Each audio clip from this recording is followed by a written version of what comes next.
we have 22.1 FTEs. Okay. We have 22.1 FTEs in the court. They're divided into 3 teams. We have an executive management team, which consists of the court administrator and the assistant court administrator. We have one permanent judge, that's myself, and we have 15 pro tem judges, which we call in on an as-needed basis.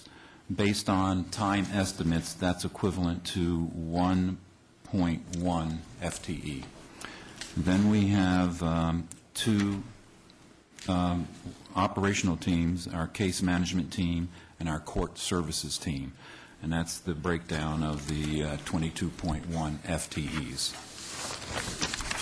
We'll move on to the primary functions of the court: to fairly and impartially adjudicate all cases filed in the court, ensure proper and timely accounting for both judicial and financial activities of the court, executive and judicial execute the judicial and administrative duties of the court as prescribed by law, and uphold and enforce court orders. I don't quite like the term enforce the law. That's really a police term, and police law enforcement is not what we do, but we do uphold and enforce court orders based on decisions that the court makes.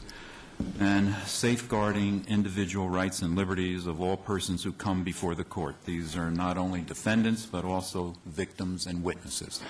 And the state of Arizona, both constitutionally and statutorily and through court rule, has a very strong program for witness and victim protection. We go to our next chart. These are the numbers. We are projecting total revenues of $2,930,700. That does include an estimate for the photo radar revenue, and I must tell you that that is highly speculative at this point, because we just don't know how that's going to play out. It is based on projection of 10,000 paid tickets, and if I can just jump ahead. You got $1 million cushion, though, right? I'm sorry? Is that a balance? Are you submitting a balanced budget with Redflex in there? Yes. So if it doesn't hit those expectations, you don't have a balanced budget? Quite possibly not. Okay. Actually, the city court budget was submitted as a balanced budget without the Redflex included. That's what's in our book? Oh, okay. The revenue that you see is $2.9 million. Yeah. The revenue for the Redflex is going to be coming into the court, but if we took that out, they would good. have a balanced budget. Okay. Okay, good. That's what I was concerned with. We also have the public defender's contract, which has been added to our budget. That was transferred from the general operations, which we will then be responsible for. Are there any questions about the projected revenues? We don't have any capital expenditures, as you can see. Judge, is there grant money out there for the judicial system locally? There are some grant funds. They're usually involved in programs that are active in the Superior Court. The major grant money that's available goes for domestic violence issues, and we would have to set up basically a probation activity. We would have to get authorization from the presiding judge of Maricopa County Superior Court to be able to set up a probation function and to have a probation officer work with our defendants who are convicted of domestic violence. Probation is now handled out of the county? No, we have unsupervised probation. We place people on probation, but it's totally unsupervised, and we basically have farmed out our review and treatment activities. We work with several services. Western Judicial Service is one, and Judicial Service is another. We send people there. They have to pay their fees for attending the classes and completing their treatment, if it's alcohol or violence, domestic violence, assaults, parenting services. These are the kinds of activities that, kinds of treatment services that are rendered, and they have to pay for it. Defendants have to pay for it. We don't have any funds for that. Okay, thank you. Now, is your budget projecting every policeman showing up for a hearing? We don't account for that. In other words, if a policeman doesn't show up, you're talking about, the case is generally dismissed. That's on the civil traffic side. They usually show up for... So that's a loss of revenue? It very well could be a loss of revenue, yes. Usually is a loss of revenue if the case is dismissed. So how do you calc that in? How does that work? We don't count that as a loss of revenue. It's just a case that is dismissed. We've never tried to capture that dollar figure. Well, I would if I were you. Okay. Judge, does that happen often, where there's an officer that does not show up for court? I don't say it's often, but it's frequent enough that we report it back to the police department. We notify supervisors in the police department. That's what they've asked us to do. And we let the supervisor know if the officer didn't appear. Now, in some cases, the officer is involved in other activities, such as emergency services, barricade situations, traffic accident investigation, whatever. And they haven't gotten a chance to give us notice. But we ask them to provide notice to us, and if they're going to be out on vacation or training or leave for any reason, and they do that through the prosecutor's office. I see. So they have to file a motion with the court that they're going to be on leave, and then we schedule it so that they're not counted as missing. We just reschedule the case. Yeah, Thank but you. if Joe Blow is going to show up for a hearing, and Officer A, you communicate to Officer A, who gave the citation, that Joe Blow is showing up, and he should be there at X time on a certain day. And how much time do you give them, and how does that work? Well, they're required to file a motion within 10 days, prior to 10 days of the hearing, so that all parties can be noticed, and Joe Blow doesn't have to show up, knowing that the officer's not going to be there. But that officer can't have a stand-in? Yes, some of them. Can? Yes. Because we try to coordinate with their schedules so that they don't incur unnecessary overtime. Okay. So, and several officers write a lot of tickets. Yeah. And so they can fill up a calendar, they can fill up a whole docket. Right. So we will schedule to accommodate that. Okay. And as long as the description and the intersection or whatever it is pretty well documented, another officer can No. corroborate that? No stand-ins. There's no stand-ins. No, the officer, you just said there was. the officer who issues a citation has to be there. He has to be there. Yes. So if he's on vacation, what happens? The case gets rescheduled. Okay. So that's the communication that has to take place. Yes, if the officer lets us know through a motion that he's going to be on, leave or training, then we reschedule the case, and we usually allow at least one reschedule. All right.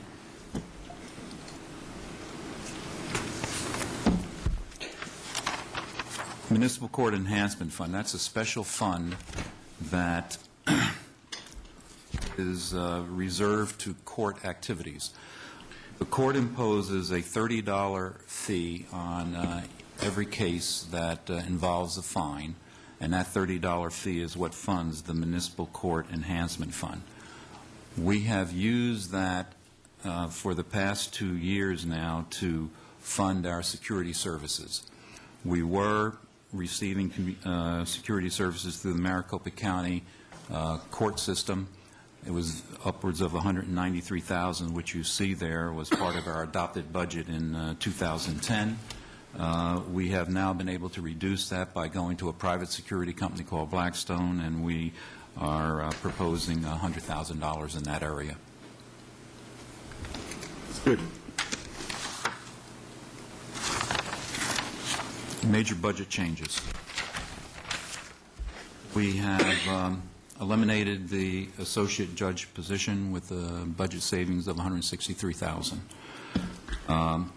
We see $923,900 in red flex revenue, photo enforcement revenue. That's maybe yes, maybe no. I will point out to you that the legislature is currently considering SB 1443, which would require 35% of the net revenues realized from photo enforcement to be dedicated to the police department services. So whatever that 35% would go to the police department. Judge, wasn't there a time there of a great discussion 6 months ago or so as to outlawing all photo radar in the state of Arizona? Yes. And where does that stand now? Do you know? It doesn't look like it's going away. It's not going to go away? No. Okay. But the legislature is trying to standardize what takes place locally throughout the state. So if a city or municipality or a town elects to go with photo enforcement, they will have to have consistent operation of that photo enforcement. I think it's called Star Valley. I don't know exactly where it is, but they set up a photo enforcement location right after a speed change. And Right after a what change? a change in posted speed limit. Okay. Called speed Behind traps. the billboard. And they were racking up enormous numbers of tickets. And so the legislature doesn't think that's fair, and I think most of us would think that it's not fair. So they want to make sure that there's at least, I think they're proposing 600 feet distance between any speed change and any photo enforcement location, that kind of thing. So we would have to abide by those legislative changes. And then they also are making changes to the system that is operated by DPS, and that's on the interstates. Okay.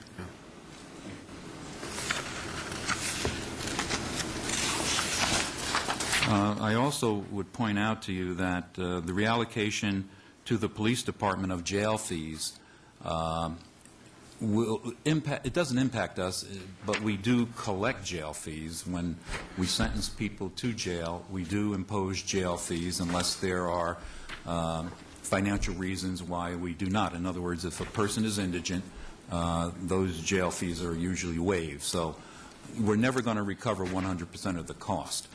But the council did authorize 2 years ago that we go to home detention program, which was adopted, and it has resulted in, we estimate, $190,000 in savings because of the home detention program.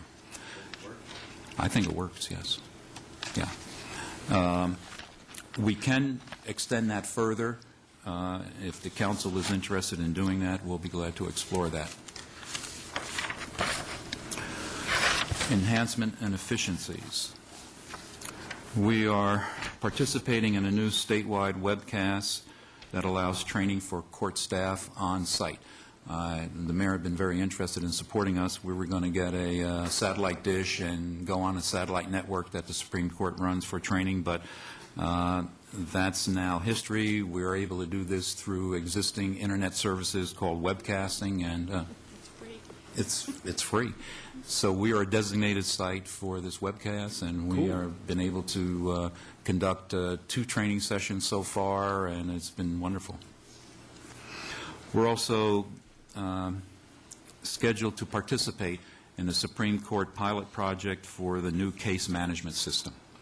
And this is going to include every court on this system, and which does not exist at this time. Some courts have operated their own systems, and they just feed data into the state court system, but the state court is now going to have a complete, with full participation from all courts system.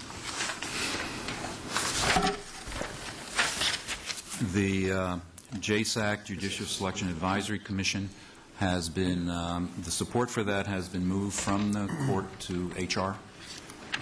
So we are no longer involved in supporting that activity, except to provide information that HR would need to, for instance, conduct a survey or to notify people. We do have an internal committee called the Judicial Officer Selection Committee. That is the committee that I put together with using other judges and our HR director, the court administrator, and to select pro tem judges who would participate for me in the court.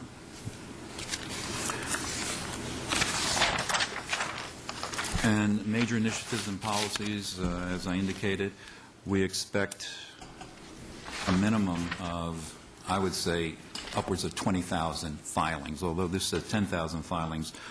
That really is paid, fully paid citations.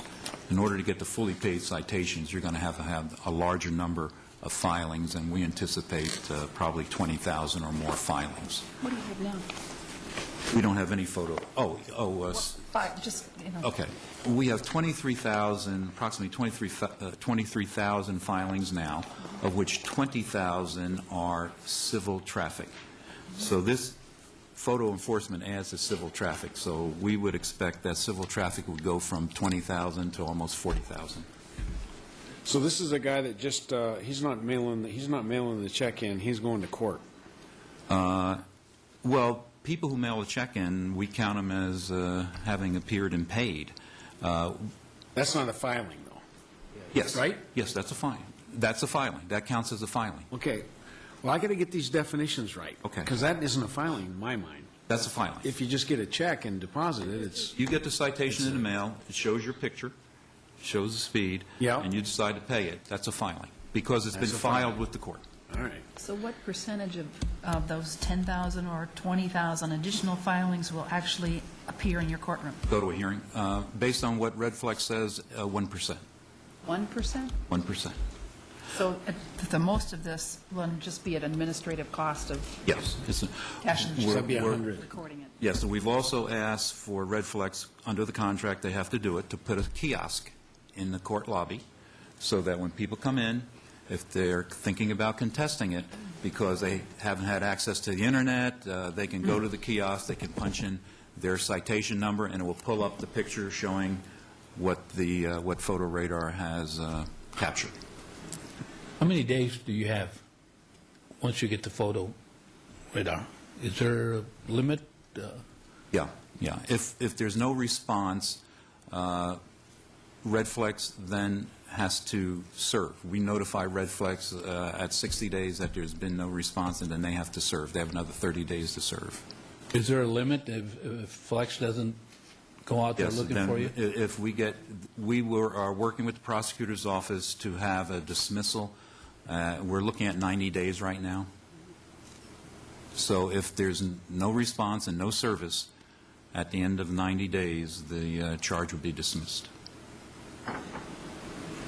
The chief referred to the fact that there may be a criminal citation.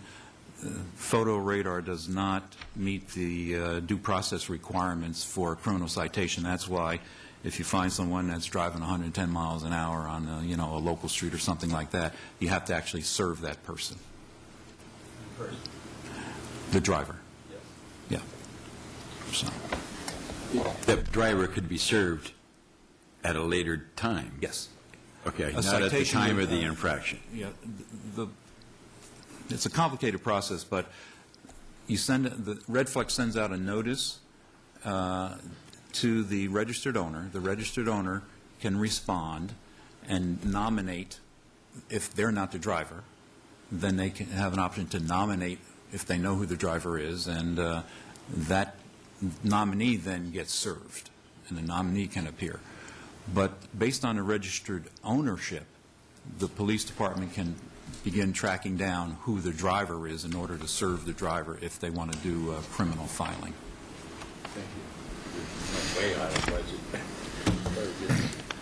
Wow. Everybody wants to know about photo enforcement, I understand. That really concludes my presentation. Any questions? Any further questions? Skip's got I do want to say that I was quite pleased with the results from the National Citizens Survey. It shows that I think the policies that our court has in place have reflected well in the community, and I hope we're able to continue in that direction. And would invite you to stay. I think we've got about 15 more minutes before the food is ready to be served. So is there a good way to use that? His car? Mayor, if you want to go 15 more minutes, why don't we move like the city attorney's office forward, because Public Works has quite an extensive, and then to have Bob start and then stop might not be best for everyone. So, Michael, you have 14 minutes.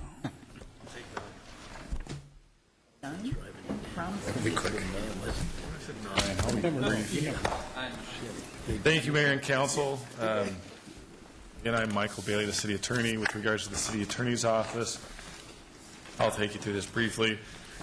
The City Attorney's Office is broken into two divisions. We're the Civil Division and the Criminal Division. In the Civil Division, we serve as the Chief Legal Advisor for all of the offices of the city.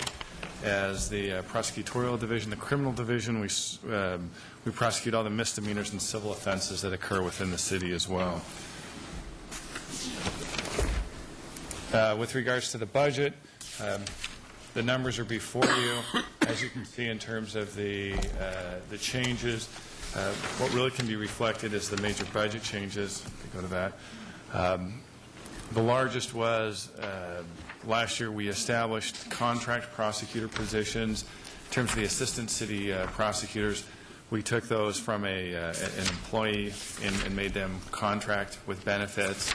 That effectuated a savings. Also, we adjusted the salary of the city prosecutor to be more in line with what that position receives in other jurisdictions.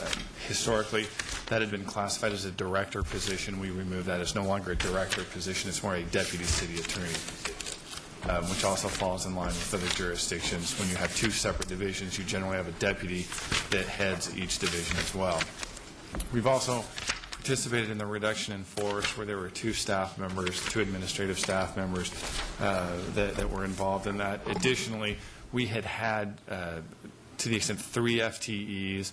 They were grant-funded positions. However, we did not pursue the grants. One reason why we did that, and it's the victim's advocate. The police department and our office both were pursuing similar grants. We both were almost performing similar, if not the same functions. One of the differences that remain is we still are required to provide notice to victims, and we still do that. However, in terms of providing victim services at the trial level, the police department now actually has a representative that will be there and accompany that individual. Also, in terms of major budget changes with regards to outside litigation matters, we provide you a quarterly update. You're well aware of those matters. We had to adjust our budget to accommodate those. In terms of enhancements and efficiencies, working hand-in-hand with the courts, we increased the focus on the arraignment process. I think we've made it through the biggest step of that. We're still trying to increase that efficiency in our office, but I think we've made some progress. The development agreement process at the last budget, that individual was brought into our office, and we're handling that. One aspect that I want to bring to your attention, as it's been reflected on, is that we have been providing training to that individual for grants, actually, for grants to pursue for our office, for the prosecutor's office, but also to provide, again, as the attorney's office, we're a support service for the rest of the city, but support service out of this office to help with grant funding. And so the individual has actually received some grant training already, and we'll be giving her some more as well. Also, with enhanced document maintenance, with the assistance of it's an in-house program we've established through the RFLS system, and we're going to be doing some enhancements to that to try and make the review of legal services quicker. Boards and commissions, again, we serve as the legal counsel, and we provide regular support and training with regard to the open meeting law, public records, et cetera. Major initiatives that we want to look at are evaluating the feasibility of self-insuring, the risk management program. That's across the board. And then finally, we think it's appropriate in terms of the needs that the departments may face at this point in time, but also the departments are getting to a size where it would be appropriate to evaluate whether or not that we have a dedicated legal support for public safety to provide training and also direct legal support. One of the more interesting issues is that when you have officers that are knocking on the door and they need to know whether or not they can go through that door, we need to we're at a critical point now where it may be the appropriate time that there is a legal advisor that's available 24 hours that can provide that legal assistance. And with that, I'm available for any questions. Michael, I have a question for you. Yes. One slide that we didn't even see, and that was the proposed budget. You have $397,000 slated. It's a 149% increase over 10 in services. Can you tell me what those services include? That was actually revised as part of the supplement that went out earlier this week. That was the public defender's contract that was later placed in the court budget that the judge talked about. That's what I thought. It was moved from general operations to the attorney and then to court. And then over to court. That's correct. Okay. Just as a final closing thought, if there's no questions, and just to touch upon something that was brought up earlier in terms of contracting out services, we've done an analysis in terms of the attorney services per hour. It's currently, with benefits, it's a cost of $75, and when you look at the market, we're very efficient. Good. Okay, thank you very much. Looking for another real short one here. Yeah, which letter is that?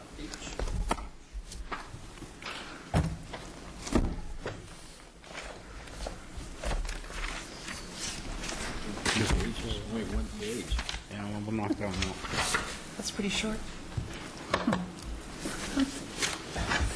Before we start this, the question, I know that a couple of us have some items we think we can reduce in our budget. Is this the appropriate time, or are you looking for that tomorrow? I think, Mr. Mayor, now is up. Staff really, as you can see from the numbers, didn't make any changes to the mayor and council budget, so we'll defer to you at this point for that conversation. Okay, and actually, Mayor and Council has been making reductions all along for the last, I think, 2 years. So is there any formal presentation, or do we just go right to, okay, no. I had a couple of things. Why don't you go first, Mike? Okay. Scott, I have a question, or maybe it's to Jared. Under elected officials' retirement, we have been running at 41,000, 47,000, and I see 11. What page do you coming have? down to 28. Page 388. I'm not even sure you have it because this is. Yeah. Counts 36257.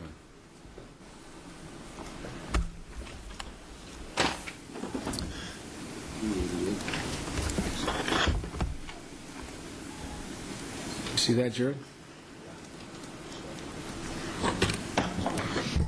We'll add that to the list of line items we've got to get back to you on in terms of why that changed so much. Okay, because, I don't mind that it went down. I think that's wonderful because I think we're getting ripped off anyway. But Mayor and council, what that may account for is the shift in the council members, who was on council, and the actuarial study in terms of the contributions for that retirement. So in terms of the number of years of service on the council as a whole has actually decreased as to what it was, so the contributions would change. okay, They would decrease. Instead of paying the 17% that it may go down. It would still, statutorily, we're still required to pay the same percentage. However, in terms of the contributions can be different to the extent based upon your tenure on the council in terms of an actuarial study. How long are you going to live? How long would they estimate you're going to serve on the council? Which I totally don't understand. I totally don't. We need to look at that. Yeah. We'll get back to you. Yeah, you've got me totally confused. They're going to keep the rate same, but it's based That's all right. on lower They'll look numbers. at it, So, Mike. Jared, can you? One of the other items that I have is under district travel and training. Every council person has been budgeted for $8,000, and the mayor has been budgeted for $10,000. I have no concern with the mayor's budget for $10,000. I think he'll probably hit it.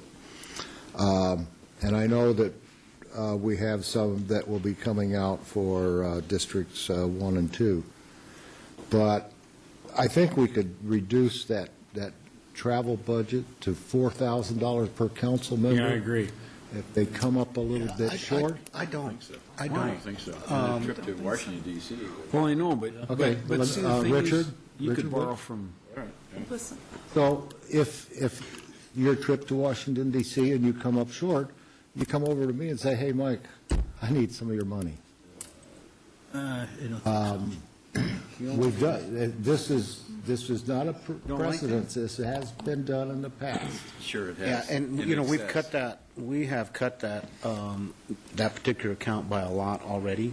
And just in case there's certain, next year, it requires us going after those federal dollars and we need council to go, I think that it should stay. But, Yeah. It hasn't been abused. yeah, and it's not being abused. It's not being abused by this council. It's not being abused, but it's not being used at this point. Well, it's there. So if it's, absolutely, Roy, it's there. I mean, just because we take it out of here and set it off in a contingency fund somewhere, that doesn't mean we can't go get it if But we it's need it. nicer to have it there if you need it, instead of having to It's- go. I just bring it up. Okay. How about we reduce mine? Pardon? How about we Just reduce don't spend mine? Yeah, and mine. Okay, let's reduce it, let's cut mine in half. I recommend against that too, because We need to eventually there'll be borrow. somebody else in that seat, and let's keep it even. I think do you have some other things besides that? Yeah, but maybe we should settle on one, because there's some others that are going to be very similar. And I agree with Skip. You know, if this is our budget, I don't have a problem cutting mine to $4,000. If I need it, it'll be in a contingency fund that I can go get. It might be. Pardon? It might be in the contingency fund. Somebody might use it. That's true. From a counting standpoint, if there's uneven amounts because people voluntarily choose to lower their budget, does that create an issue or not an issue? It's not an issue from a budget perspective. We could put any number in whatever account. what about the district expenditure? I mean, are you Well, that looking was the at- next one. Well, I kind of figured you would, Mike, but that's my point. I mean, as far as I'm concerned, you could wipe it out, but by the same token, I don't want to, I really don't want to reduce the Well, travel I'd like and to see training that piece. one reduced to half, except, again, the mayor is using his leave it, but for the council, taking it down to 2,500. Well, we are a democracy. I mean, Mike, you and I are in the minority. Yeah, we are. So, you know, if we don't use it, then it falls to the bottom line anyway. And, Yes, it does. Yeah. Okay, let me try another one. Miscellaneous supplies.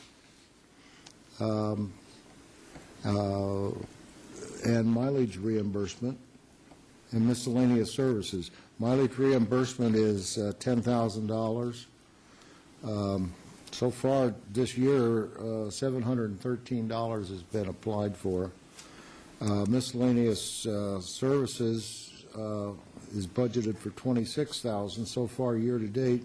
That being I believe the end of March, isn't that, Scott?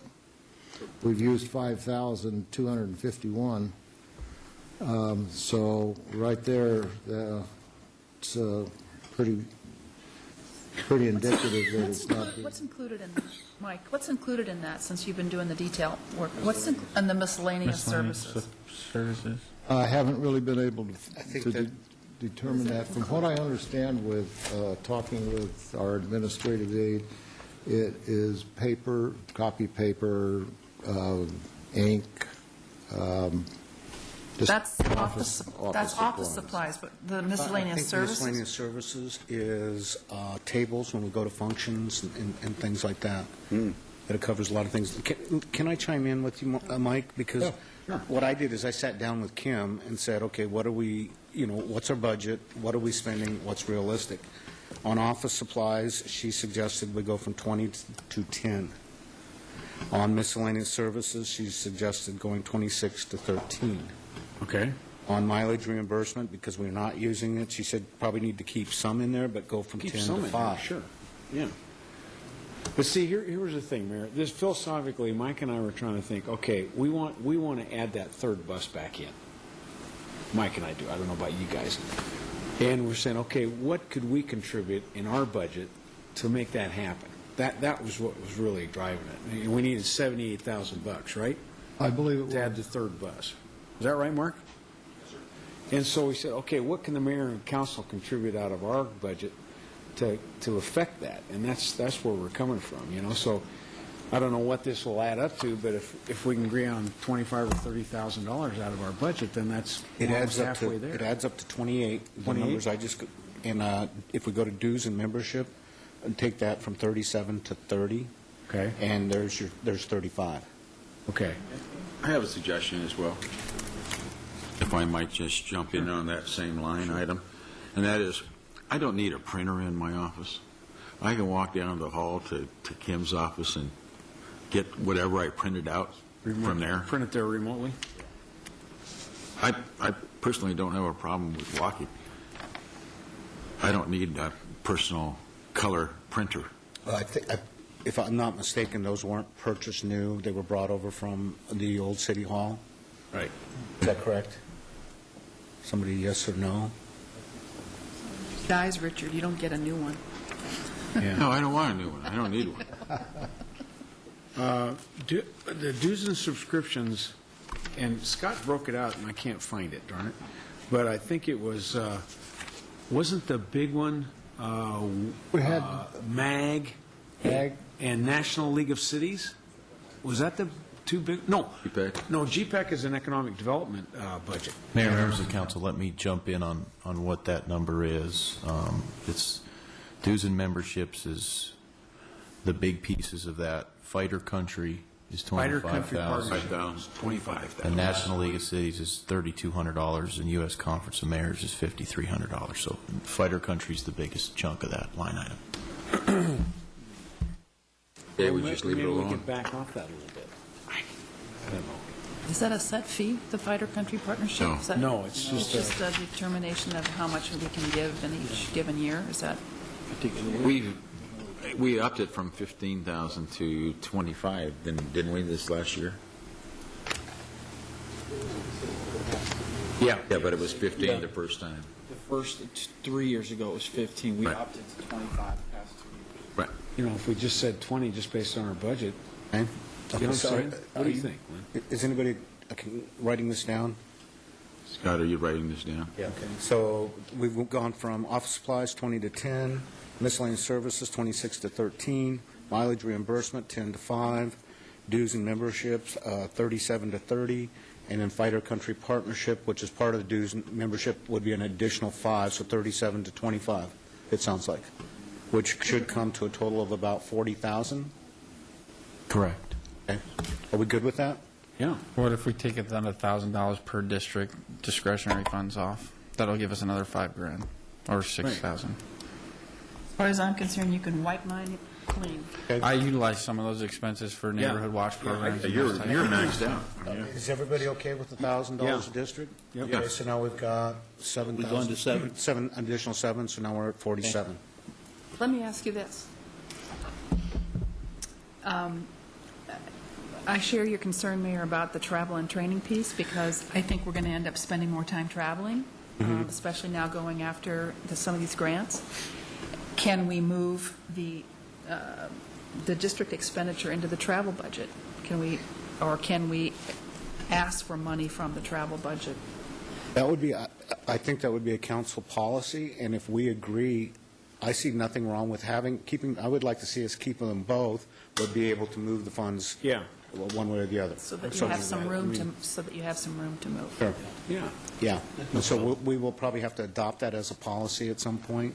I think we've Write got that some down. policy things coming Yeah, up. and if that's something that we're considering, then I would like to initiate that I remove my $8,000. What? $8,000 for travel and training. Once we adopt the policy, that would be your discretion. Yeah, that's what I'm saying, is I'll take that out, because I'm going to have some over in district, Oh, okay, so are you giving up the 8? giving up the 8. So now, does that put us at 55? Yes. Okay, do I hear 60? By the way, just point of information is the printers were used. That came over. Oh, okay. Well, we're getting pretty close. I mean, that's, that helps, right, Mark? Or Mark. I would only caution the council with some of the initiatives and some of the vision statements that you've made to us over the last 30 to 60 days, and I think our intergovernment director would attest to this, that we need to start being players outside the Grand Avenue corridor and on a regional and national basis. So we don't want to impact ourselves today and say because we don't have the money and we're traveling over our budget expenditure or allowance that we're asking for more. So just caution you that some of us have requested that we become more of a player on a regional and national basis. It would not be probably favorable later to come back and say I need $20,000 more for travel. I think we'd be more scrutinized than giving it today. That's just my respectful opinion. And that's my concern, which is why I would really rather be a little bit more flexible with the way you expend other funds, because I do think there's going to be more need for travel. So maybe what you do is, instead of having it individual, you have a council mayor master travel budget, and we can apply for it on a case-by-case basis. But Maybe aren't we that's pretty close already? Once we adopt a policy that agrees that we can shift our, district funds to travel if necessary, that gives us quite a bit of leeway. I'm good. So to be clear, are we keeping the 55 in, or are we taking it out? We're holding it in a special pot, it sounds like. We'll leave it in the Scott McCarty pot for now, okay? It's something you can use, and we can also come back and look at how we identify that $78,000 plus to add that bus back in, too. I think that going over today and tomorrow, I think we're going to be, hopefully we're going to talk about some numbers and some departments and some efficiencies and so forth. We may be coming up with the $78,000 for the bus, or maybe not. It depends. I think from the staff's perspective, these are just decisions independent of what might use the money for. That's how we're looking at it. So like you said, there's going to be things we might add in, there's going to be other things you take out, Right. so on and so forth. Would the approach be better, rather than digging through and trying to come up with 2,000 here and 4,000 there, say, we would like you to save us the bus, go find the money? Would that not be an easier approach? Your microphone's on. That absolutely is an easier approach, but I think the conversation you just had about your budget was appropriate. Now, if you were having that, being honest, if you were having that kind of discussion within the finance budget, I'd tell you, let me go find where I want to take it from. Right. Since this is your budget, we let you have the conversation. Exactly. Then we'll talk about your budget. But you won't let, no department director let you have that conversation about their budget. And we don't blame you. Okay, thank you. We've cut our budget by approximately $55,000, but we're still telling you, go find the money, right? Understand that. Okay, we're going to go ahead and break for dinner. Pizza hasn't arrived. What happened was, there was at one point 45 people here. We ordered food for 25, so we ordered some pizzas to supplement. And now the group has gone down to about probably 35 or so. So Basically, we're going to go in, we're inviting everybody in attendance to come and join us for a meal. The public is not just invited, but very, very welcome. And perfect timing, because I just got notice that the pizza has arrived, too. So the meal will be in the council overflow room right off the atrium.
They brought us. Yeah, right. I'm asking. Do you know? I know. We haven't closed on anything. I think they brought us real solar. Okay, we'll call this Real glass, I mean. budget retreat workshop back to order. And Mr. Beckley. Thank you, Mayor, Council. I have Public Works to talk about tonight, and it's... Section E? D? D. And it's probably has a few other additional small presentations that will intersperse in amongst the presentation. And I think it will largely address some of the issues that were brought up earlier in today's session. The first, just an opening comment, I'll give you a reaction as far as from a department perspective, this budget process. It's been different than the previous sessions that I've participated in. There's been much more openness and communication with our finance department, which has been a positive thing. Mm-hmm. We have gone through in previous budgets not really knowing what's in the city manager budget, but there's been excellent exchange, and I just wanted to make you all aware and thank Scott and his staff for that. I'd like to start with have probably 5 organization charts that are in the packet. But what I'd like to do is spend time on only the first one, because I think the purpose of this slide is to give you an idea of the structure of Public Works and how we're formed and who makes the decisions in our organization, on our management team. Basically 3 different sections of Public Works. First is the city engineers side of the house, and in that area we have the traffic is the civil engineer supervisor that is responsible for all traffic operations in conjunction with the traffic engineering side. And then we have a development services department section that handles all new development. Now, that's the area that probably has seen the most reductions in force in the past year and a half. And then below that is the senior transportation planner that is currently unfilled, but we have an offer to a person that they will be in town next week, that we're going to take them on a tour, and hopefully within 3 weeks we'll be putting that person on staff and having them assist us in their transportation efforts. In the far left side of the column, we have the Utilities Assistant Department Director, Rich Williams, and he's managing the divisions of the Utilities Division, which is all of our wastewater, potable water treatment, distribution systems in terms of water distribution, the reclaim system, the pumping stations throughout the area, as well as the wastewater collection system. Each one of those division managers of those respective areas will have supervisors that report to them that are illustrated on the next 3 or 4 streets. And then the third component of the department is our more routine services, if you will, the streets division, the administrative division section of the department, the sanitation division, the fleet division, and we have 2 CIP divisions. And the staffing in those 2 divisions, because our normal CIP work is down in the municipal side and the street side, that is down to just about two employees, a manager, and that's Terry Lowe, and another project manager that's working in there. On the water utility side, we have still work in progress development projects that we're involved with, as well as city projects that we're both in design and also in construction.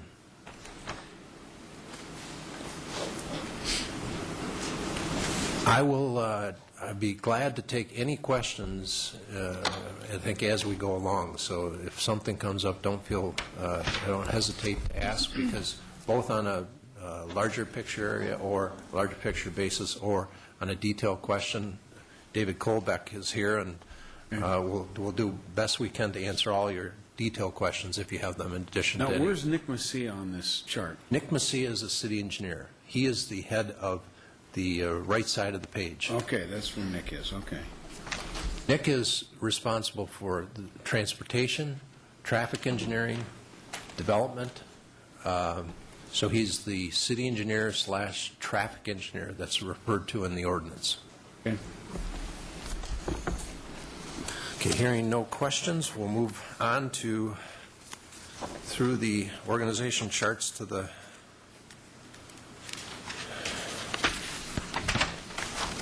a little bit in the last year and a half's history.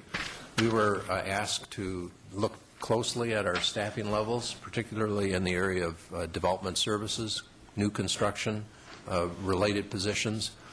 And in the course of, as this chart indicates, from the 09 budget, and what we're looking at here, the number of positions is if you would look at all the positions, all the functions that we're currently funded at.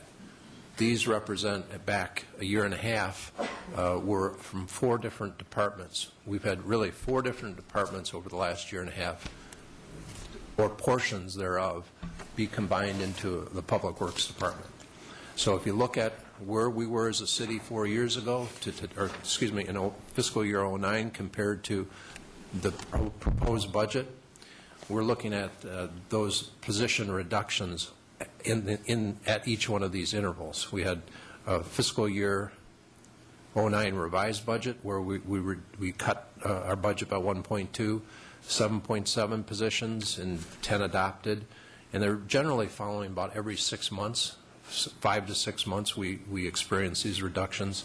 And then this current budget that that's been submitted is a reduction of 1 position.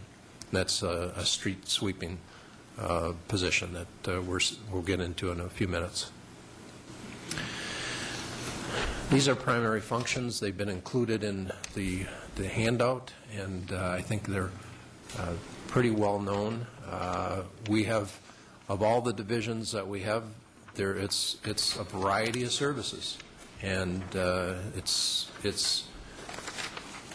a credit to a lot of the managers that we have, all the managers that we have. When we've reduced our staff, and the concept that we've used in the reductions is that this is a temporary condition. We're planning, if it's not next year, 2 years, 4 years down the road, needing a nucleus of a staff that we can build upon. Some will say, and there's been some critics that have sent letters to us saying that the public works should be reduced down to, should combine divisions. We should combine the streets, sanitation, garage, all into one division. Well, that's fine. If you're a city of 20,000, that's frequently the model. When you get to the point between 80 and 100,000, you begin to need additional help in order to be not reactionary. If you did less management staff, the less professionalism, the more reactive nature you'll have in terms of issues that you should be anticipating, but you just don't have the resources to do. The team that we have in place today is a very professional, well-educated, considerable experience, and they have done everything that they can to further the efforts of the city. And they're creative. They've got a tremendous creativity to this. So I'll go on. Public Works General Fund. There's at least 4 different funds for Public Works employees. Between the enterprise funds, HERF funds, and the general funds, we are funded by a multitude of sources. In the general Public Works General Fund, the proposed budget is, as you see here, the full-time equivalents are showing not a change here because, as I mentioned, the one change that would occur in the HERF area.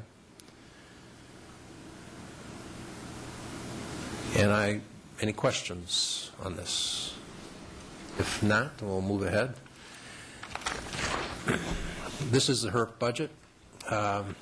Primarily traffic engineering, transportation, road maintenance, streets, all are funded out of this activity. The proposed cut that we have here is reflected on the second to the last row of the page, and the reduction will be 1 person. I think what I'd like to do now is go to give you a little bit more detail about streets, and we'll also touch about the pavement management that came up earlier, and explain the sweeping in particular. The sweeping has come up as an area of a number of residents have called and made comments relative to the amount of sweeping we do. And these are the broad parameters of what we do. And the reason we do that is because of PM10, the fugitive dust problem that we have in the city.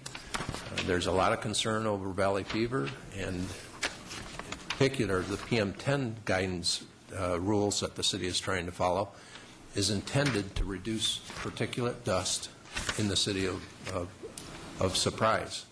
And a large part of that program is the street sweeping component. Bob, if I can interrupt. Council, this isn't in your book. I noticed some of you were looking for that, so I just wanted to point that out. Okay. Thank you. Thank you. And I'd be happy to provide this tomorrow to you. So these are the various miles and parameters of what is done. We'll move on here. In terms of miles swept by classifications, the majority of the road system that we sweep is the local road system.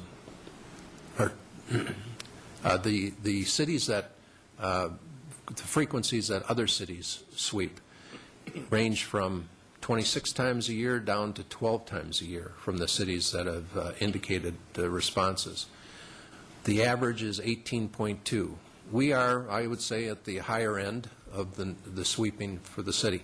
Now, sweeping, I don't know if any of you are familiar with that, but the more frequent you do it, the faster you can get it done. The greater the intervals, the greater amounts of dust, and the longer it takes. So we looked at what is our PM10 requirement as far as what the mandates are for us, and it's basically left up to the municipality. So we went nationally and looked at what are national averages. And what we found is somewhere in the, anywhere from 10 to 20 range is a pretty good number that most communities nationwide are utilizing. Let me try another slide. Okay, let's hold it here. The conclusion was, if we reduce it from 20 to, say, roughly once a month, that would be 12, and then have 2 additional sweepings around monsoon season or when other unforeseen conditions, just at least budgeted the capability for like an 80% of what we're currently doing. And that equates to a reduction of 1 operator and 1 sweeper. So we think that's reasonable. It's going to still meet the city's needs as far as PM10, and I think it will be functionally possible. We're one of the cleanest cities. I think we found that out regarding that survey. And I think street sweeping has a lot to do with it because we are clean. What I have seen in the past is that you guys are set up on set schedules, and so if there's a big storm coming in, you're still out there sweeping. And that's probably a flexibility issue, isn't it? It's mostly scheduling and programming it. Yeah. And it's been, you finish one cycle, okay, time to do it again. This will be a little bit more focused once a month. We'll determine, okay, is it ready? Do we go 3 weeks or 4 weeks? It'll be more focused on the actual needs. And then if you do an overlay or a slurry, then you have to sweep a little bit more often? For certain types of surface treatments, there'll be additional sweeping that we'll have to build into the project. And does that force you then to reconsider maybe not getting rid of that 1 street sweeper?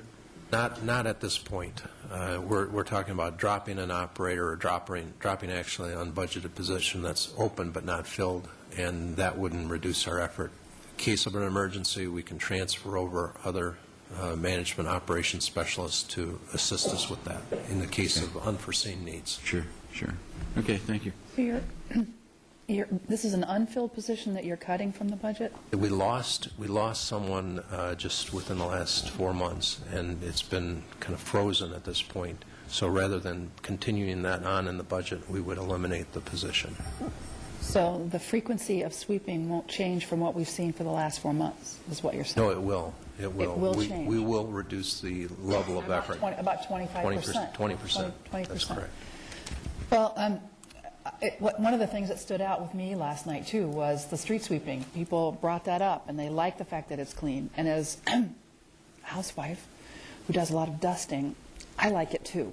And I hear a lot of comments about that. You like the feeling that you're keeping up with it. And I do have some concerns about the PM10 piece, obviously, and how it will change. A 20% reduction will change the look of the city and the cleanliness, the feel of cleanliness. I do have a concern about that. So I recognize, what is the total value of what you're saving for the 20%? I think the value of the position reduction. About $70,000. $70,000. $70,000. And again, that's in the HERF portion of the HERF funding. And you don't feel that there's going to be any concern that we will have a hard time keeping up with the Maricopa requirements for PM10? You don't think that there's going to be any problem? Well, we can also look at another approach. We can look at the approach that we will try this for a 6-month period, not fill the position, and leave it in the budget and determine whether or not that is going to meet the need or not. And that may be another way to evaluate it before the official change is made. And I, for one, would be more comfortable with that approach, to have the flexibility of being able to add back if we need to and have it still remain in the budget. Because I think it does have an impact on the cleanliness factor, and I think there's enough people who are concerned about PM10 and dust in general that would like to see they would like to see that service maintained and that level of service retained. Thank you. From a budgeting standpoint, that shouldn't be an issue, right? It's a 6-month trial, but we're going to have some funding in there so that if we don't like what we see in 6 months, that we can come back to more frequent sweeping? It's a policy decision, but the position is out of the budget that you're looking at.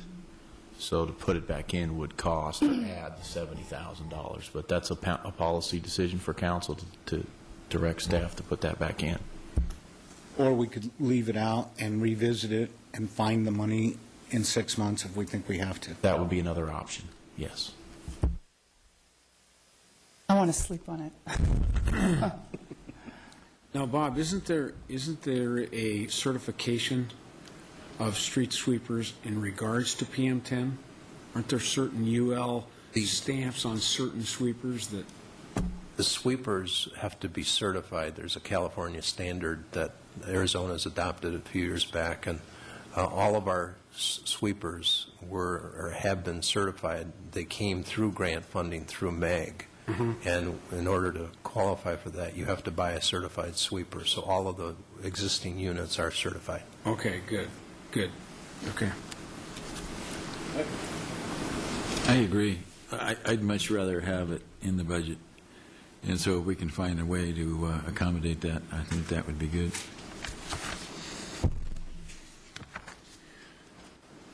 But first, you're going to try to go 6 months without it?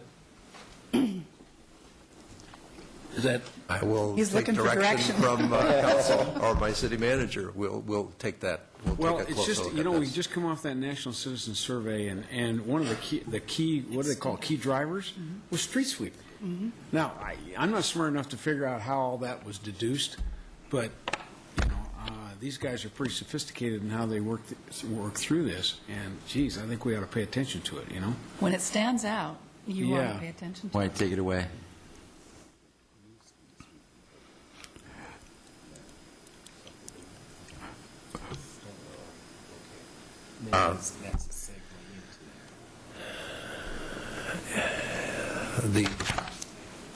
Mr. Kolb just mentioned the impact of stormwater. Tomorrow, I have a presentation on the stormwater. Scott earlier this year presented general information about a stormwater program. And the issue that we'll get into is stormwater is where should that cost be paid from? I'll get into the various methods and reasons, but street sweeping is probably by far our biggest expense in the stormwater program that we have today. A little over $500,000, or almost $600,000, is spent for street sweeping. So, if we were to pursue the fee for stormwater activities, it would be paid for not by HERF and not by the general fund, but significantly by the stormwater fee basis that we would be establishing. And I think that was projected to be, what, 132,000? Look at Scott, he frowns at me when he, where'd you get that number? We're getting to know each other. You're talking about the potential fee? Yeah, the stormwater. Revenue. No, Revenue. the fee, as we laid it out, would be about $1 an account, and that would be Right. about $500,000 a year. A year. And what Bob's going to talk to you tomorrow about is starting that fee January 1, so you get half a year, $250,000. Okay, okay. So there is a connection. Go ahead, George. But that only funds the ones, the 4 people that would be remaining. So if you looked at adding that 5th person, you may want to consider increasing the fee. I see. And how would that fee be collected? I know we're going into tomorrow's discussion, but Primarily by the sewer bill that the majority of customers pay. There are some areas that do not receive sewer bills, and we would collect off of the refuse bill.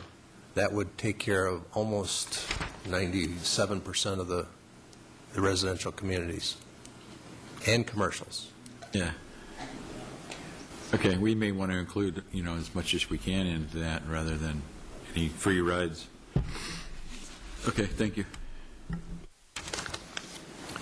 Now into pavement management. In particular, reference the question, I think, especially in the Sun City Grand, condition of the roads and what can be done and what we're spending today. Rough breakdown of the city road network is shown here. almost the lion's share of the streets are residential in nature. However, the arterials do represent a significant, and collectors also a significant portion.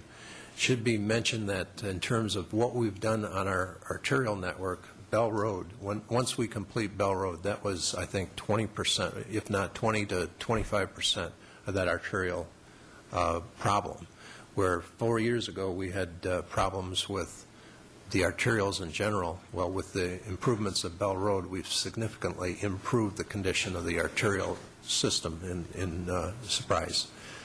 Going forward, Bob, yes. why doesn't that number jive with, it's 1,196 lane miles? Get right back here to it. What's there on the right-hand column? The right-hand column is lane miles. So that's the total lane miles of, the total number of lane miles on a residential road. Residentials would typically have 2 lane miles per mile, where collectors may have 4 to 5, or Okay. arterials might have 6. Yeah, I'm just wondering, because you brought some street dedications to us a couple weeks ago, Yes. and I thought the lane miles was like 1,388 lane miles. You said when we accept these roads, our total lane mile, Need to check this. Will you? Yes, we will. okay. You're good. Well, I just, This was done by our, Needs to check Skip. pavement management, real quickly, primer. This is a typical performance curve of a roadway. As you see on the right is a condition rating of the roadway, which is based upon the level of distress, the rideability, the rutting, the cracking that occurs. And the axis along the bottom is the years, the life of the pavement. So as you'll see, the first 7 years, typically roads maintain their good to fair condition. This is an exceptional condition. Once you get into the 80 and below, you begin to see some real significant problems. I would say right now, if memory serves me, in Sun City Grand, we're looking at roads in a condition of about 70 to 60, in that range. You don't see differential settlements yet, but you see a lot of reflective cracking, and you feel it in the ride. So as you get to this point where the threshold is, if something can be done at that point in time, such as an overlay, significant repair and an overlay, the green curve represents what you do to the life of the pavement. And as someone mentioned earlier, investing money now will extend the life of the pavement at least another 10 years before you have significant repairs. Once you let it get below the 50 to 30 range, you're into a full reconstruction, and your costs go up by a factor of 10. Yeah. So the question is, I think Councilman Woodard indicated that, well, should pavement management, this pavement preservation program, be considered as a maintenance expense rather than a capital improvement? Well, what we're doing is protecting our capital improvements. It's more than just token. Extending the life of the asset. We are investing in the life of the pavement. Yeah. So we're trying to schedule more timely investments to reduce the long-term maintenance expenses of the roadway and the eventual replacement. The original GO bond last year included a significant portion that would augment the service and augment the overall program. Right now, all we're doing is pavement preservation. That's seal coat, and then what that means is the streets that are in good condition, when we're up around the 90 to 80 range, that's where we're investing our money because it gives us the most bang for the buck. That's the strategy that we're using right now. The current level of funding is $1 million a year, and a lot of that is spent in crack ceilings, which we tried to do in Sun City Grand, and all that is more or less a Band-Aid for a year or two. As I've talked with some of you before, in order to more significantly make a difference in this program, you can go on here, You need to consider some point in the future of making a greater investment than $1 million a year. You can keep going. So that's $2 a square yard? I just saw the number. Okay. At that Sorry. point versus Yeah, eight- that's, at that point, the surface treatment is $2 a square yard versus $18 a square yard Holy for a crap. rehabilitation program. That's an interesting graph, Bob. But Bob, in Grand, that is a reconstruction situation. Well, in some areas, Some areas. some selected areas it may be, but we're more thinking of milling probably an inch, maybe more along the edge of the road, and then putting a new surface in there. A new asphalt. Asphalt surface, not Rather a than new a slurry or... An overlay, Oh. Okay. right? An overlay. So going forward here is these three lines indicate what a do-nothing approach is. A do-nothing approach is the lowest, the line, the lowest line. The $1 million a year budget, I think, is the middle line. And then the recommended budget of approximately $4.5 million a year annual investment is shown above at the top. Now, just a quick shot on this, I didn't want to get into a lot of detail on it, but we can really give a much broader presentation at a later date. This is the, if there are particular areas that council would like us to look at within the system, we can give estimates on that. But this is the estimate that would be required for the entire network, all the residential streets, Grand included. Well, I think you ought to look at Sun City Grand and get an estimate of the old part, especially. You know, that started in 1996, didn't it? I believe so, yes. So that's 14 years over on the older side, you know. That's me, because we're taking care of Bell. We're going to take care of Bell this year, right? Late summer. Bell will be completed. All completed. Yes. We And have a number of other collectors, a number of other arterials throughout the city that are in need of repair. yeah, like what do you see, John? Carmen? It's certainly a concern in Sun City Grand when you start to look at how old the community is, but I think it's a citywide issue. I think the investment is needed citywide. Yeah, yeah. I agree, but I have a question. You're talking about $4.5 million. What does that cover? A year. What does that cover? Yeah, what is That would require, or that would cover, What percent of the total mileage would it cover, of the needs, the outstanding needs? we would come back and we would show you what we would do in each category. There's the full reconstruction. Some streets are in need of reconstruction, and that takes a lion's share of the money. Then you try to focus, and they're all policy decisions. Then you try to focus how much is going to be on rehabilitation, and then how much is going to be in surface preservation. So there's three components of the program. Yeah. We would come back with an engineering recommendation, and then we would ask for your guidance whether or not we're on track. The other parameter that's used is the overall system, PCI or OCI. You compare all your roads of the entire system, and you say, we're going to have the average to be 78 or higher, and that will be our goal. The problem with that, it's good to give that target, but what does that mean to a particular resident that has a crumbling road in front of their home? It doesn't. They can't relate to that. So Right. I think we need to look at how much, how are we going to impact each of the three major categories of distress. Yep. In the Probably system. the wisest. Yeah. Bob, do you have $4.5 million in your budget for this year? No, we have one. Okay. Yeah. I have another question, Bob, and looking ahead. I mean, I live in a community that's young compared to Sun City Grand, and not relative to my age, but That too.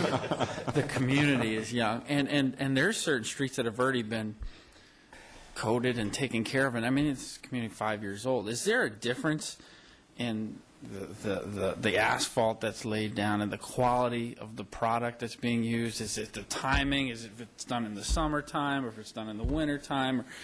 I mean, because I drive, 101 and I-17, I don't see half the road work done on those arterials or highways. But on the local streets, we seem to have more issues. So I'm just curious about that. Well, there could be some differences in mix designs and approvable mixes, but most of the interstates and major roads, Phoenix for a number of years, they've been going with rubberized asphalt. And that's one of the reasons that we went with rubberized asphalt on Bell Road. It wasn't just the noise, it was also the longevity that it gives you with a riding surface. So for arterials and collectors, based on our Bell Road experience, that makes a lot of sense. On residential roads, usually the asphalt that we're receiving is adequate.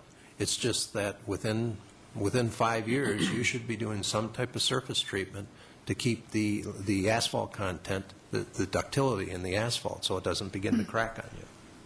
Now, the educate me a little bit on the Highway User Revenue Fund. HERF. Okay, now that's gas tax, right? It's a portion of gas tax? Yes. Comes back to the city based on a population number? Population and mileage, isn't it, Scott? I'm not sure about the mileage. I thought it was population. Population. So we should get a little bump from the census. Yes. We should. That's Yes, we correct. should. Okay, and then so that comes into the fund, and then that is in other words, what if we took that fund and just dedicated it to fixing? It may or may not increase the fund because it's the way they cut up the pie across the state. So if it's our population relative to other communities' populations, if you follow. Like a percentage of growth? So it may not result in a windfall to us. It might increase our proceeds slightly. But that's 2 years to 3 years down the road, isn't it? I think so. Yeah, right. Well, Yeah, the census information, if the state shared revenue funding could change in fiscal 2012, which is the year after the budget we're looking at adopting. We don't have, as Bob alluded to, the exact numbers in terms of what that could be, but whatever that changes will be effective in fiscal 2012. Well, I'm just wondering if that would be a policy decision, I guess, if we just said, okay, the Highway User Revenue Fund, all of that, we want to maintain roads. Where does it go now? Where's the HERF money go now? It goes to a number of different things. I'll ask Right? Jared to kind of speak to that. The HERF fund right now is used for the streets maintenance division of Public Works, as well as the transportation traffic engineering division, and also for right-of-way maintenance within the Public Works Department. So really, it's those three activities. All of the activities for the HERF fund have to be transportation related. Sure. Right. Sure. That doesn't cover all the costs. There's still some general fund monies that are subsidizing those activities. Right. So when you say you have $1 million, Bob, for the streets, that's coming out of the general capital fund, Correct. correct? Yeah. So none of that's coming out of HERF, Correct. okay? Well, that would be a way to, I don't know, I'm just throwing it out there. Why don't we do what we're doing with these other things and ask for staff to maybe come back Yeah. with some There you go. ideas? Yeah. Just three and a half. There goes our Just three and a Just half. 3.5. We already cut 10% here. Yeah. I just, one of the reasons Really there good are, information, Bob. I really appreciate this. and I'd be glad to give a workshop presentation so we can take a little bit more time with this, but Yeah, I just wanted it's to give good you stuff. a few snippets here. Yeah. Our streets manager, Tony Dela Cruz, asked that this be shown just for perspective here. There are many general fund activities that the streets maintenance department does for other departments. These are costs showing, like, for example, CRS. There's $35,000 of support that we provide to CRS. Water, $5,000. So this is a streets maintenance department, but they have a lot of other multiple tasks that are outside the area of streets. Now, is that where, as an example, that would be if Mark wanted to direct some people into a parking lot, that street maintenance people would put out the cones? No. Is that a cost? Well, what is it? Sweeping?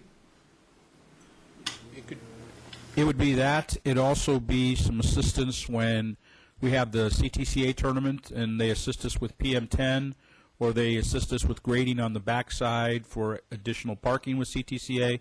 It's really hard to define, but it's really one of those, hey, we need your help to come and help us clean out, an area that has a problem. But it's usually related to parking, and it's usually related to PM10 issues. Okay. That's what it usually is. Work. Okay. Continuing on, in terms of wrap-up, go one back there. In terms of wrap-up with HERF, we were originally proposing this. Now we're going to take another look at this revision of the sweeping cycles, and the street preservation program number is $1 million, which we'll look at also. Transit. This slide reflects a complete restoration of dial ride and the reduction of one express route. What I'd like to do now is share with you some of the information that we learned in the last 2 days. At the public open house that we had, there were a number of people that we heard from indicating serious concerns over elimination of that bus, and that it would cause other problems, standing, people missing a route. So what we did over the last 2 days is ask our transit staff, some other staff, to do a head count, to go to all the drop-off sites within Surprise, count the number of people that got on the bus, both for Wednesday and Thursday. We got the results just this morning, and we put this together for your information. I should point out that we're not advocating one way or the other. I just want to provide you with as much information as possible to give you a picture of what the ridership levels are on these three buses. Eastbound trips. The way that these charts are presented, and I'm passing out handouts because it shows you, it compares both the annual numbers versus what we have counted in the last 2 days. The chart's set up this way. Each of the first bus, second bus, third bus represents the 3 times that the bus runs from Surprise to, in this case, to Phoenix in the morning. The various bar charts that are there is indicating each month's average. The number along the vertical axis is the number of passengers. The shaded areas is standing passengers. That means every time the bar chart is lower than that 36 level, indicates that there are vacant seats on the bus. And the seats from 36 to 56 represent the standing room. So there are 20 spots to stand. So as you're looking at this period, you see the 3 different bus histories where the third bus on one of the months indicate that it goes over the 36 and there were people standing on an average for the month. Now the fourth column to the right, where you have the series of 2 buses, that indicates if only 2 buses ran at that time and the same number of people were on both buses, that would have been the condition. So as you can see, and that's not a realistic expectation, but just for the sake of discussion, you see there that later on, that would be in the latter part of the chart, which represents May. That's older. The newer is to the left. The older months are to the right. So you'll see previously we had a number of periods that you would have had close to 6 to 10 people standing on the bus. So if we flip down to what did we see on the last 2 days, the next slide, which is right below the blower chart, you'll see the trends are pretty typical. They follow what the monthly averages show. And keep in mind that Wednesday and Thursday are your heaviest two days of the week. that drops off on Friday and Monday. So that's the eastbound. Then we move to the westbound, which is the AM, the afternoon buses back. And you'll see it's even a little bit different there. Very few months you even approach you don't approach it, in fact, with the 3 buses. And if you look at the 2-bus scenario, then there may be some periods that you might have some ridership standing. And then again, back to the last chart, you see that that trend is pretty representative. We had more riders on the first bus in the morning on the 21st, and it dropped off significantly the next day. So what this tells me is that there are spots on the bus. Currently there's seats on the bus. It's very infrequently that people are standing. And if we do merge these 2 buses, there will be some potential people standing. There won't be people that won't be picked up, but there may be there'll be more people that potentially could stand.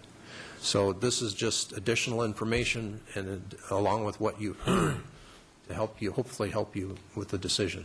Okay, Bob, what first bus is 5:50? 5:50 in the morning? 5:50, yes. The second bus is About a half hour later. 6:20? Yeah, 6:20, 6:30. And third bus is 7:05. 6:50? 7 o'clock. I think that might be on the first sheet. Is that back here? Go back to...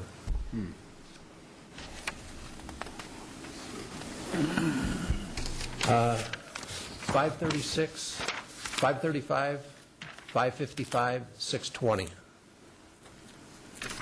And in the AM, or in the PM, it's 4:05, 4:35, and 5:05.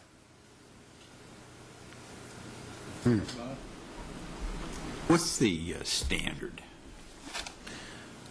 in bus routes and so forth? I mean, Valley Metro looks at a route. They don't have any standards. We checked on that. But when a bus is over 50% on a consistent basis of what your seated capacity is, then they definitely triggers them to start a study to analyze the need for a second bus or additional bus. so, and other communities, do they have standing ridership? Yes. So we've got it pretty easy out here? We have a very, what I would consider a very high level of service. Right. We're talking about level of service, and we may provide today a level of service A. And if we drop down to reduce a bus, we may be down into a B or C. That's the kind of decision I think that's before you. When we first adopted these buses, I think, we asked everybody where they were from, I believe. So I would imagine the majority is Surprise residents, but are we picking up other folks? We're anticipating almost all of the residents are Surprise residents. Okay. My recollection is that there was higher ridership a year or two ago when this first came on, and so what we've experienced is a decline. Yes, that's correct. What's the price of gas a year or two ago? And then Made a as big it's come down, it's more or less stabilized. And it then hasn't unemployment fluctuated. too, a little Well, bit. It's good affected point. A little bit.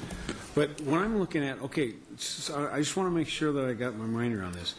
The first and second bus, if those were combined, okay? Yes. Okay. Bob, then there's 42 people on the bus on the 21st, and the capacity is 35, so we got 7 people standing. That's correct. Okay?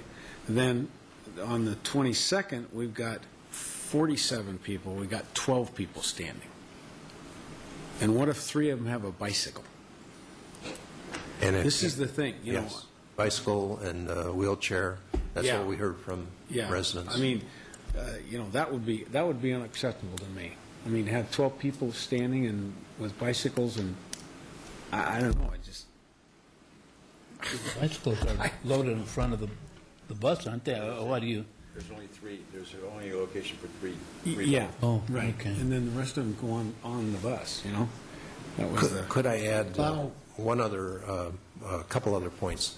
We asked Valley Metro, if we were to drop a bus, how soon, if we chose to reconsider that, what would be the process?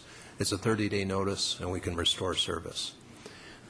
30-day notice and we can restore service. And secondly, there may be an alternative that you might want to consider is in the city contingencies budget, put that money in reserve, try it for a while to see what the impacts are. And the other thing I think we ought to consider, though, too, is you reduce service, you're going to reduce ridership, because people are going to find it less convenient, and so they will simply drop off.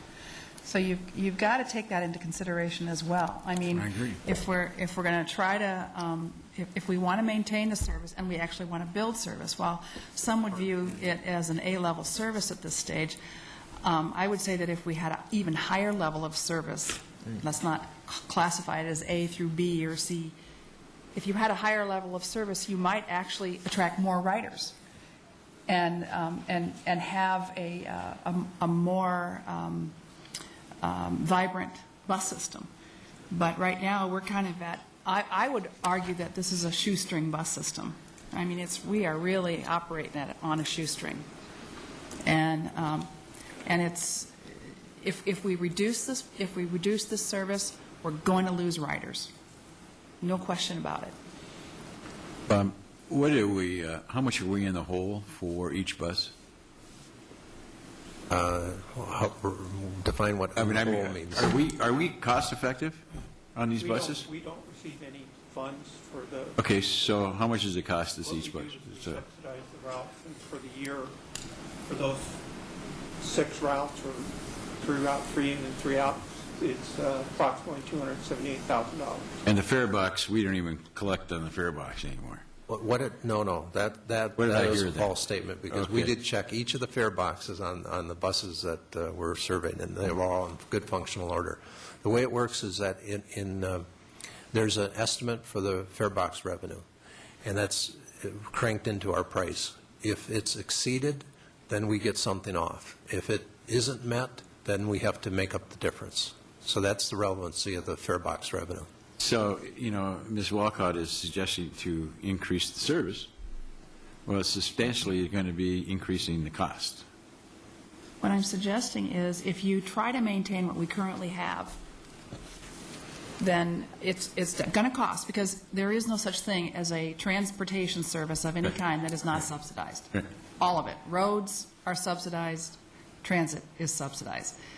But if you reduce the level of service, you're going to reduce the number of riders, and eventually you're going to reduce the service to a point where it's really no longer efficient at all to run. So I think you just have to keep that in mind when you're making a decision like this, whether or not you want to eventually just kind of potentially look at phasing out to almost a minimal level of service. Well, and Sharon's right. Here's the other thing we have to consider is that if I'm getting on the bus at 5:35, that means I'm probably going to work at 7. Wouldn't you guess? Okay. So now if we cut that bus out and it's 5:55, that's 5 minutes to 6. Boy, that's skinny. That doesn't give me much room, and all of a sudden I'm late. Now I'm going to be late a couple times, and I'm off the bus. I'm not taking it anymore. That's right. Yeah. So. I don't know. I really share your concern. I don't like cutting that bus. Do you think the new location for the park and ride will make any difference? We heard 4 or 5 complaints from people that ride the bus as to the new location. They couldn't understand why it wasn't located more closely to their homes. They all live the other side of Grand. So, no, there won't. I don't know if there'll be a significant change in the ridership. Okay. Well, this is good information, but it hasn't changed my mind really. Okay. But it's good information. So you want to keep the bus? I want to keep the bus. It's going to be priorities, you know, we're Yeah. just going to Yes, have of to, course. some things are going to have to Going to have to go. get, So that's why the information is good. I'm trying to find the money in janitorial supplies. Your janitorial supplies are really heavy, Bob. We cut that budget too last year. There's not much left to take. Okay. All right, this is just a summary of what the budget was, and we can move on. Water. This is our water fund budget. The supplies went up drastically. On that last slide. Let's take a closer look there. Yeah. you know, as our community ages, there's more need for us. Looks like toilet paper. In the supplies portion, there's a meter change-out program, which is the first bullet item. This represents replacing 10 to 12-year-old meters that many of which have stopped. They're 5/8-inch meters, and we've just changed the standard to make all of them 3/4 inch.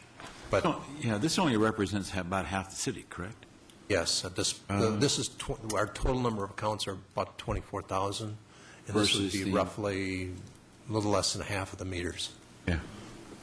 And what we're doing right now is we want this to be put in the budget, but we're going to go through a testing program of over 50 meters at sample locations. We want to make sure what the actual registration is currently to ensure that we just don't change out a meter that's 95% accurate with a 96% accurate meter. So we want to validate that the project is needed, and we're getting assistance through Arizona Now, American. is this the one that's done through satellite? No. This, Oh. we are putting new meters in that would have the capacity to either be read by radio Yeah. or a fixed route system. So the technology will be incorporated in the new meter with a Okay. minor modification, less than $100 in the future, but the mechanical portion of the meter would be changed with this effort.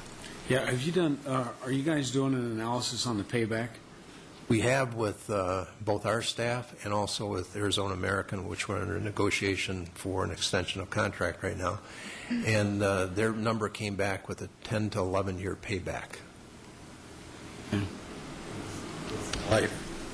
The life of a meter is typically between 10 to 15 years.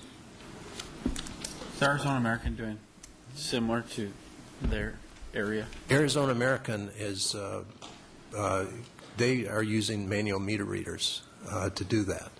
And I'll tell you, we've gotten into their rates as far as what they charge for meter reading expenses, and they're very low in the marketplace. So for them, that extends the payback periods. It's harder to justify because of their efficient meter reading expenses. Bob, is there outside companies that would take this over? Meters and reading and billing and that kind of stuff?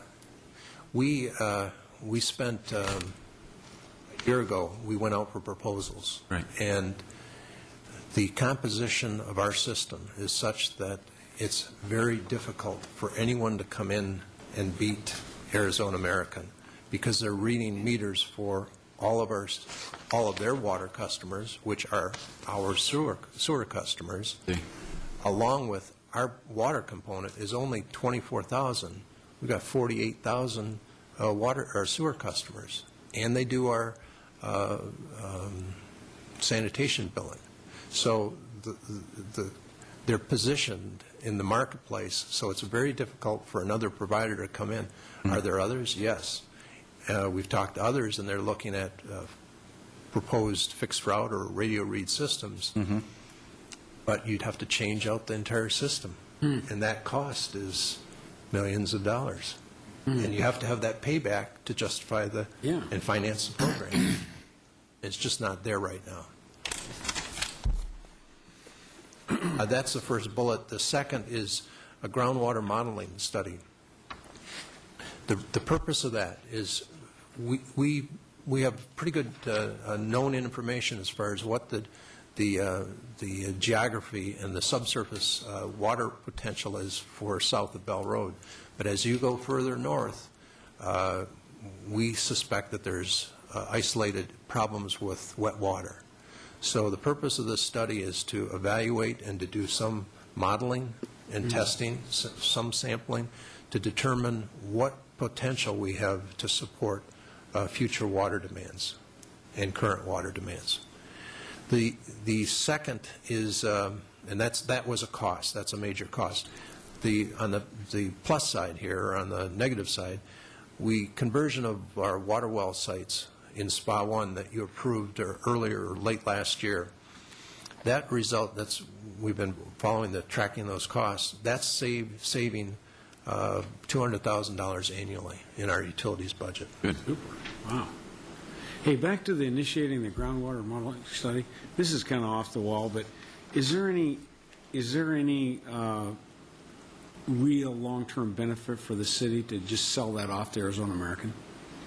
So that area that you're going to initiate that water. Well, that's for future well site development all over. That's within SPA 1 and also the northern spas. So it's trying to identify where the priority well sites are. But we own that area, right? We don't own no, we don't own, some areas are owned by a private well provider right now, and they have rights to that service area. We have the majority of the area. Those are paper rights, what they call paper rights or whatever? Okay. All right, well, forget that then. Yes, somewhere. Okay. Wastewater. It's too complicated. Right? Both for water and wastewater, there is a rate study. I think Scott will touch on it tomorrow. That is going very well, and I think we're really getting we'll have a powerful model, dynamic model that will be utilized, which we'll demonstrate to you. Major changes in the sewer budget, increase in water costs as a result of the new treatment plant. You may see two buildings, one under construction. This is north of 101, just east of 163rd. That is the new sewer plant going up. It should be done by the end of the year. Oh, 303 you mean? 303. I'm sorry, okay. 303. So 101. Thank you. What is that? That plant will be operational. It still has to go through a permitting process, but Desert Oasis will be sending their water once that's done and approved. Once that happens, we begin to operate that plant. So those operation costs are new to our system. Okay. Secondly, the conversion of the wastewater plant in SPA 1 with the electric district number 7 electricity, same process that we did in water, nets out about a $400,000 savings annually for sewer. Okay. Solid waste. Solid waste is, as you see there, we also have a rate study pending, which is an internal rate study that we're doing, and we'll get into that in these slides that I'll pull up here. Jarrett will pull up. Also touch on the privatization issue to give you some points of reference. I told him there 20 minutes. I think I've exceeded my 20 minutes. That was 60 minutes ago. Let's see. I'm almost done. Give me 10 minutes. No rush. Take your time, Bob. I'm enjoying it. A bottle of water. That is water, right?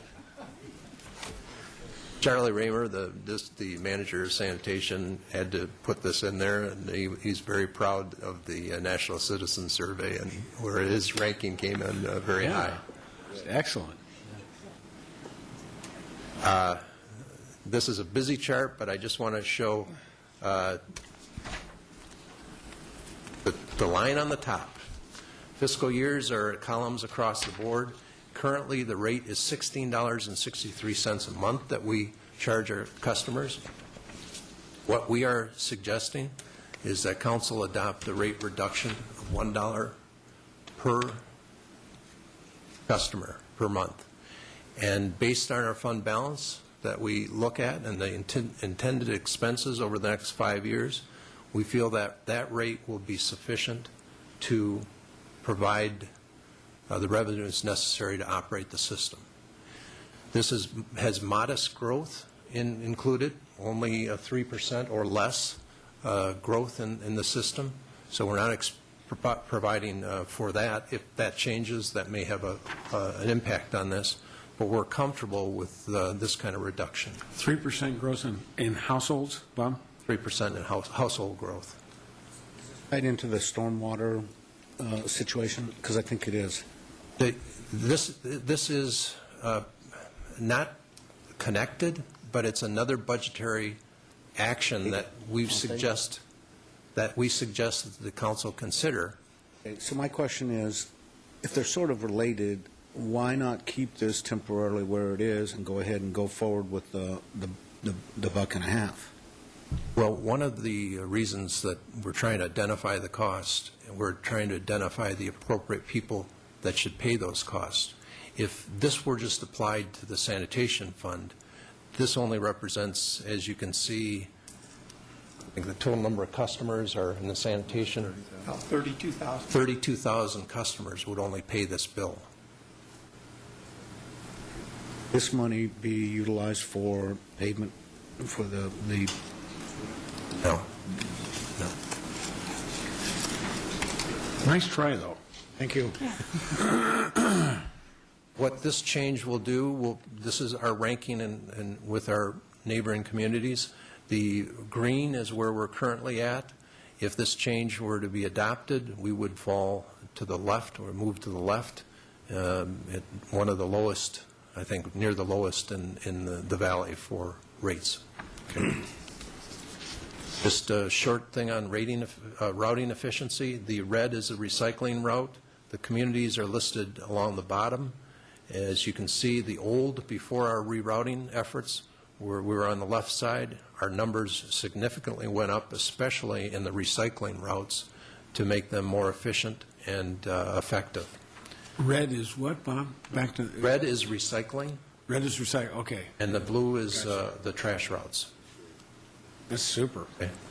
Now, I had a couple of residents in some of these public meetings come up to me and say, have you thought about privatization of the waste operation? Mm-hmm. And our current operation is shown at the top line. The itemized monthly rate is shown at $16.63. And then all of the other services that we provide are included in the various boxes. We received a contract proposal from Waste Management to service the city in trash and recycling in 2005. That number, if you were to inflate that by 3% each year, the number that you would come up with is $16.07, but that's with the city supplying the cans. If we were to ask the contractor to supply the cans, our estimate of their charge would be $17.25. Now we're at 1583. We're recommending we go to 1553. Yeah. The next slide shows two communities, Buckeye and Goodyear, that do have a private hauler, and their rates are in Buckeye 1756 as far as a monthly rate, compared with Goodyear at 1896. So at least locally, West Valley speaking, we're not seeing the kind of price reductions in sanitation by privatization. We're doing it at cost, right? We're doing it at cost. Right. And Right. they're there for a profit, so there's a reason.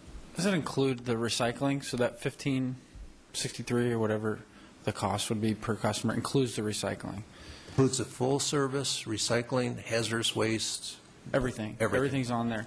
One of the discussions we've had in the past was looking at recycling glass. Good info. If we didn't reduce that, would that cover the cost of enhancing the recycling program to cover something like that? We're working with Waste Management.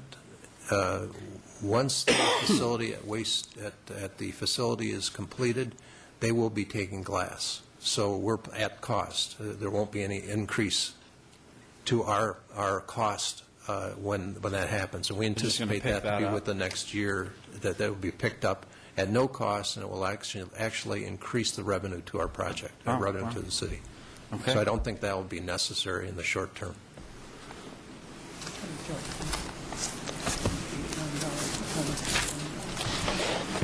The recycling revenue will jump from $8 a ton up to $22 a ton once their facility is built, so we'll begin to see more proceeds from that operation. Great, thank you. Who do you want to privatize? So wrap it up? This is good info. Sure. You want to finish tomorrow morning? Yes, let's move on here. Okay. Everybody's getting tired. He's got steaks waiting for him. Okay. We'll go on to the next one. They're privatized. You have the information in your packets. I'd be happy to answer questions. Let's talk about it in the morning. Thank you very much. This meeting is adjourned.